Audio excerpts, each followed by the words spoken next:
Our first reading this morning comes from the book of 1 Samuel, chapter 3, verses 1 through 21.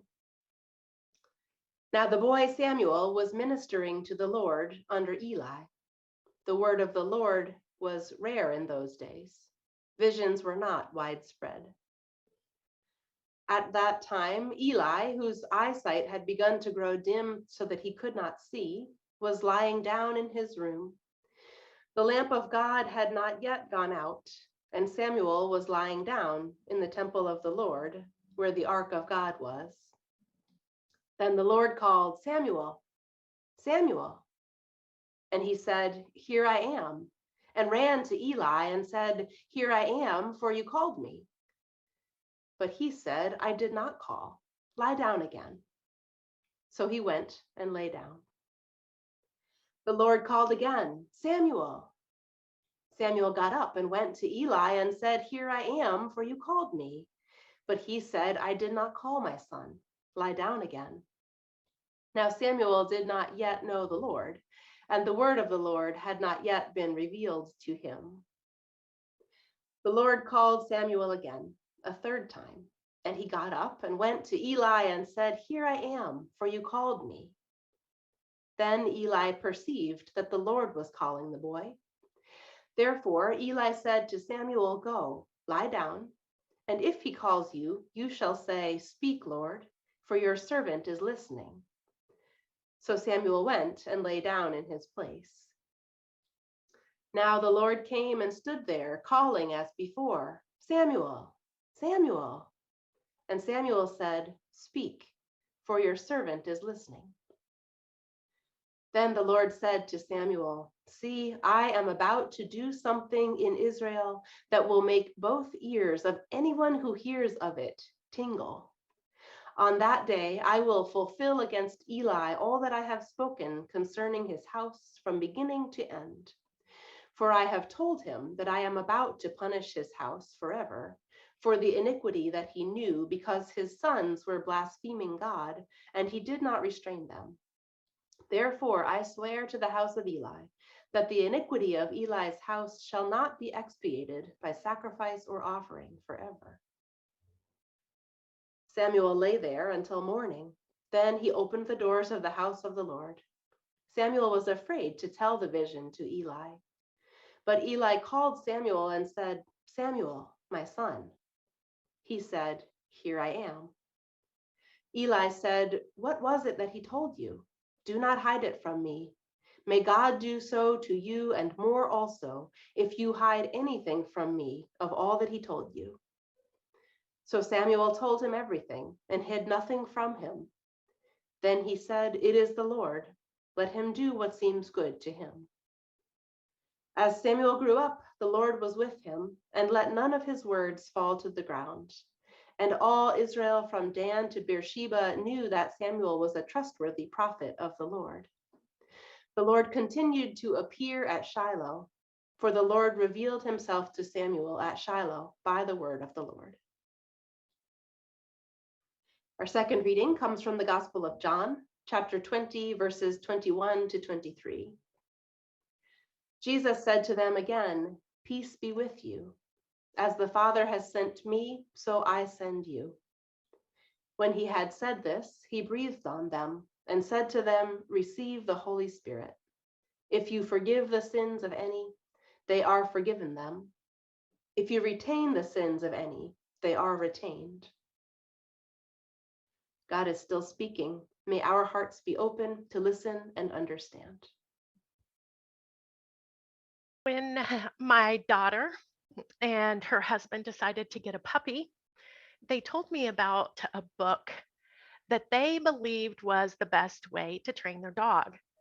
Now, I will admit I'm a little bit biased, but this turned out to be an amazing dog. 1 year ago, when I moved to St. Paul, I lived with them, and mostly because of COVID, but Charlie, their dog, became my best friend.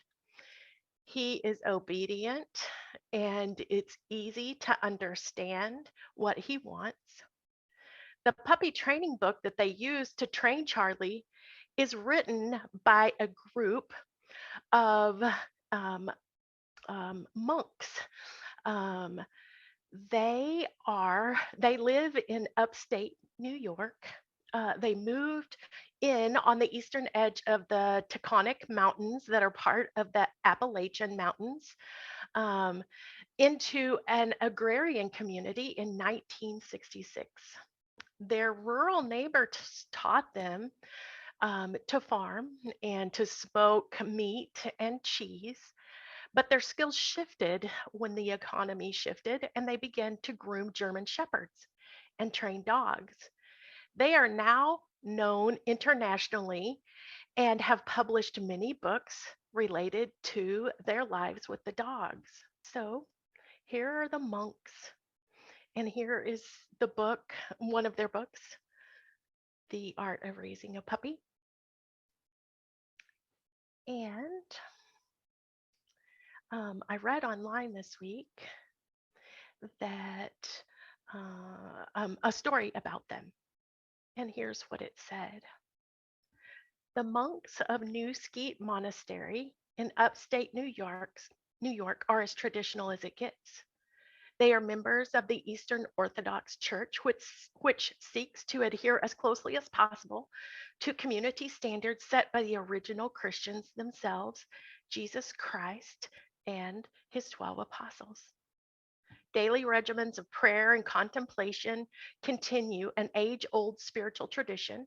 However, there is one aspect of this monastery that is decidedly unorthodox. Unorthodox. Their training their dog training business. With these basic ideas in mind, the monks of New Skeet help people raise dogs that are a joy to have around, like Charlie, of course. As for the seemingly unorthodoxy of this practice, Brother Christopher explained in this article that his vocation goes quite well with the monastic practices. We look at the whole life as part and parcel of our spiritual life, says Brother Christopher. And one of the things that continually struck us in the work with dogs is the lesson that they can teach us about ourselves and the window they can provide on how magical and wonderful life is. I'd like to read that last sentence again.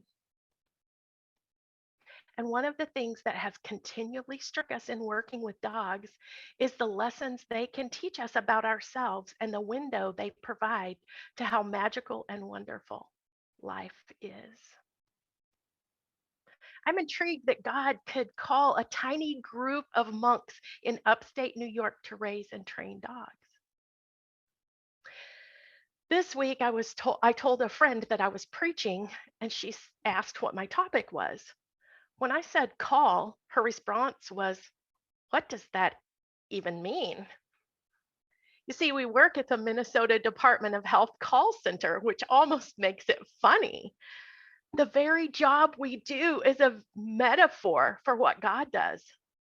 There is someone making a call, and someone answers the call. If they choose to listen, there's a conversation.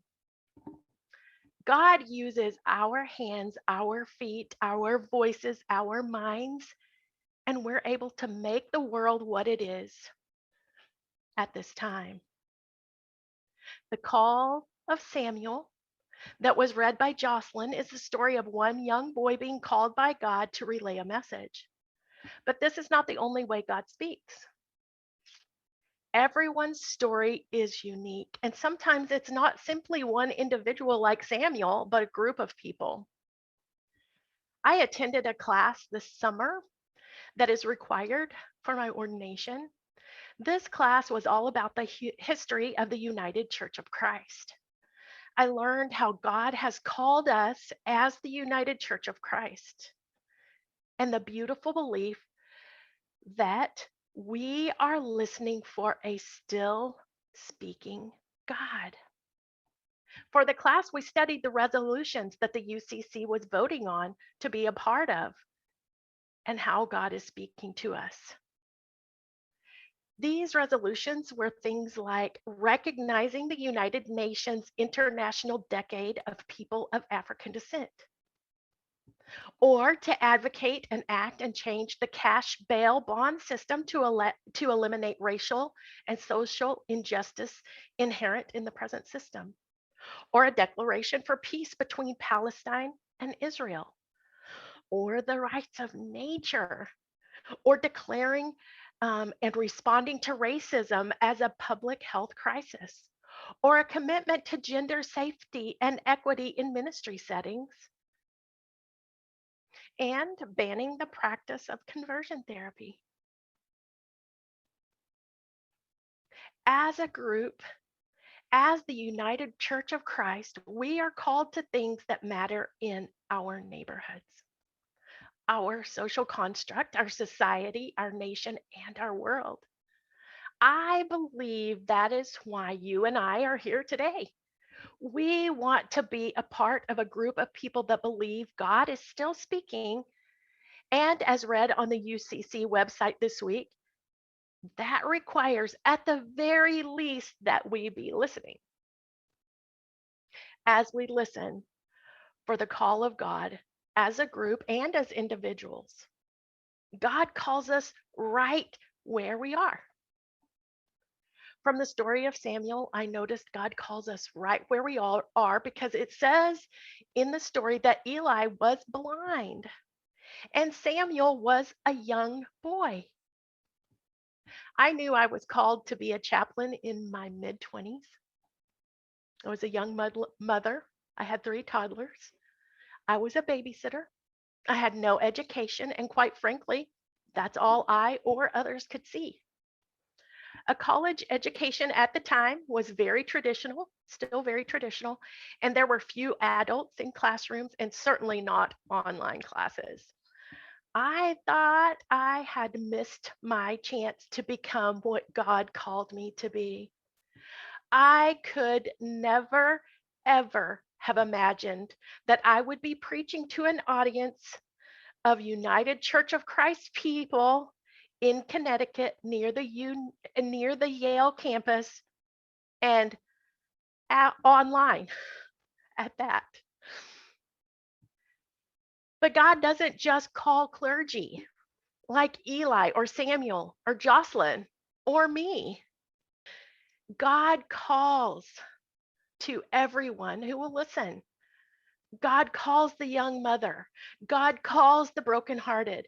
God calls the sick, those who stutter, people with different hues of skin, children like Samuel, and elderly like Eli, people in every culture and in every nation on earth, people who are educated, people who are homeless, people who, like Jocelyn says, are gay or straight or somewhere in between. We have people among us here at United Church on the Green who are called to teach children, make spices, walk dogs, play instruments, study COVID, doctor the sick, sing, pray for endangered species, work in offices, go to school. We have legal advisors, we have artists, we have those who work to save the earth, to feed the hungry, and to teach others about race relations and social injustice. That's just to name a few. God calls us right where we are. And if I can tweak the quote by the monk just a little bit, and one of the things that will continually strike you is how working with fill in the blank is the lessons that it can teach us about ourselves and the window it can provide to how magical and wonderful life is. But our call isn't always evident to us. In the biblical story, Samuel heard God calling, but ran to Eli and said, I heard you call, here I am. And then again, in the next verse, he said, he heard God calling and ran to Eli saying, here I am. I heard you call. And honestly, this week, as I was reading this, I thought it was twice. And this morning, I heard Jocelyn read it, and it was 3 times. 3 times. We're simply doing what we do. We're sleeping. We're making food for the hungry. We're marching in protest. We're having preschool in the parish house. We're renting the parish house to Iris as they help immigrants. We're praying for our neighborhood, our city, our state, our country, and the world. For my own call from God, I knew God was calling me to be a chaplain. About 10 or 12 years later, I knew I was called, but I didn't understand yet. And I buried the call because I had a family to raise, a house to take care of, women's Bible study to teach, foreign exchange students to host, a husband to divorce. I was busy doing other things. I could not even imagine how I could possibly buy a car, find employment, make a living, push children from the nest, attend college after 40, move to Chicago to obtain a master's degree, work at Yale New Haven Hospital, and ultimately attend United Church on the Green. But my spiritual director could envision it. He could see what was inside of me and that God was calling me. He could see the potential. He listened to God with me and encouraged me to listen to what God was saying. Sometimes others point us to the work of God. When Eli realized what must be happening, he instructed the boy Samuel to say, "Speak, your servant is listening." And it worked. I was often encouraged by my spiritual director to simply say, "Speak to me, God, I'm listening." In the story of Samuel, I also noticed that God is persistent. Twice Eli said, "I didn't call you. It wasn't my voice you heard." God continues to be persistent with me. Sometimes I do hear, unlike the story, there are times that I don't want to pay attention. Sometimes I want to work it all out the best way it suits me. But God is tenacious. And I have been dying for years to share this sermon illustration, and I must share it with you. This is how God works. And I took a picture that I'm going to share. It's the steps that are at the corner of Prospect and George.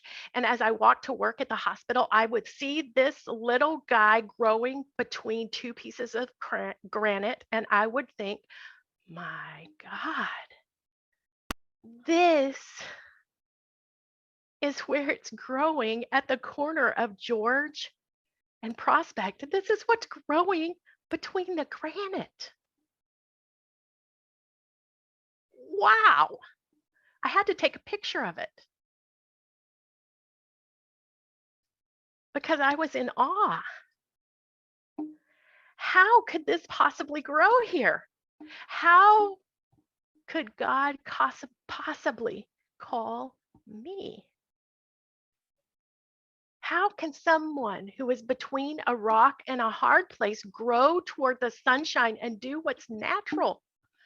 How can life grow in a place that is crushed by human hands? I watched this grow and then disappear, probably removed by the maintenance worker or the gardener, only to grow again year after year. It would, I took a pic. I was like, man, I should have taken a picture and now it's gone. And there it would be back again. And I got to take a picture. This is how much God will be able to simply use what's available.